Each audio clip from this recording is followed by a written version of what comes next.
રાજાની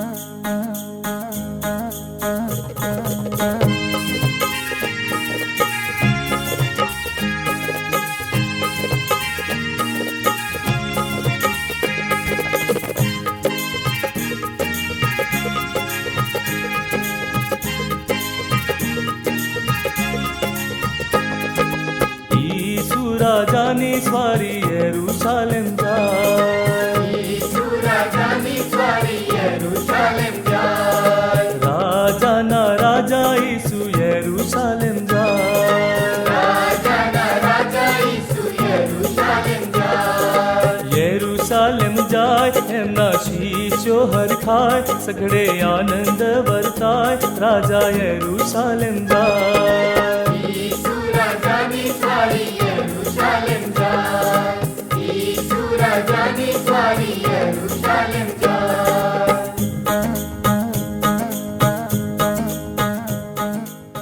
તાળપત્રનો રવિવાર. જય જયકારથી ક્રૂસ સુધીની યાત્રા. જય ઈસુ.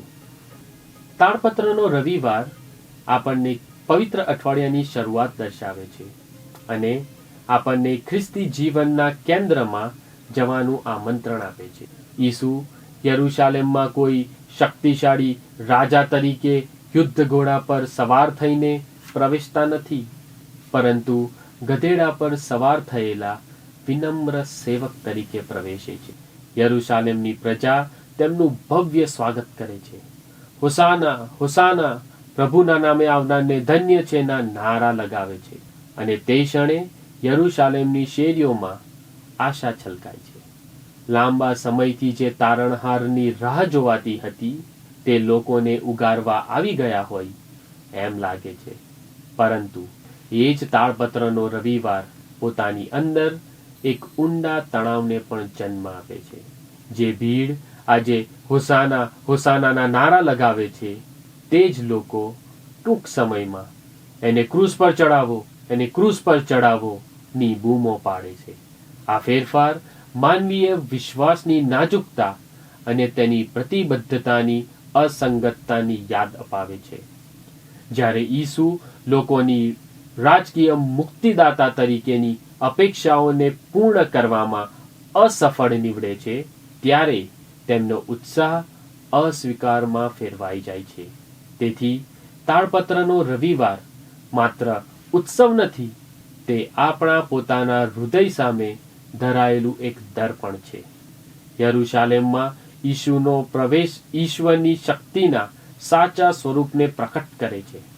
આ શક્તિ શાસન, હિંસા કે નિયંત્રણની નથી, પરંતુ પ્રેમ, વિનમ્રતા અને આત્મસમર્પણની છે.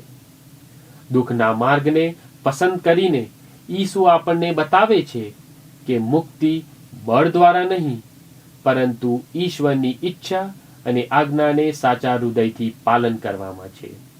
તાળપત્રોથી લઈને ક્રૂસ સુધીની તેમની યાત્રા આપણને શીખવે છે કે સાચો મહિમા બલિદાનમાં મળે છે. તાળપત્રના રવિવારે જ્યારે આપણે ઈસુના દુઃખોની કથા સાંભળીએ છીએ, ત્યારે આપણને ઈસુના દુઃખમાં તેમની સાથે ચાલવાનું આમંત્રણ મળે છે.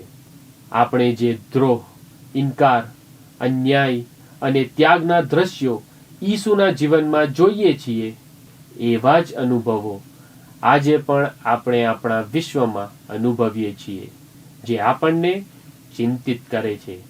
ઈસુ દુઃખ સહન કરનાર સૌ ગરીબો, સૌ તિરસ્કૃત, સૌ ઘાયલ અને સૌ ગેર સમજાયેલા લોકો સાથે એકતા દર્શાવે છે.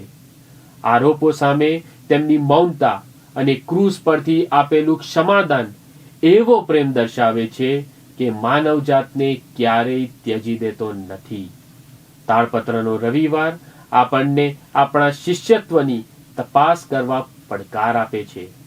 શું આપણે ઈસુના અનુયાયી માત્ર ત્યારે જ છીએ જ્યારે માર્ગ સહેલો અને લાભદાયક હોય, કે પછી જ્યારે માર્ગ ક્રૂસ તરફ લઈ જાય ત્યારે પણ આપણે વફાદાર રહેવા તૈયાર છીએ? હાથમાં તાળપત્ર ધરવું પૂરતું નથી, પરંતુ આપણા દૈનિક જીવનમાં પ્રેમ, ક્ષમા, વિનમ્રતા અને સેવાના કાર્યો દ્વારા ક્રૂસનું વહન કરવું જરૂરી છે. જેમ આપણે પવિત્ર સપ્તાહમાં પ્રવેશીએ છીએ તેમ તાળપત્રનો રવિવાર આપણને ઉપર છેલ્લા વિશ્વાસથી આગળ વધીને ઊંડી પ્રતિબદ્ધતા તરફ આમંત્રણ આપે છે.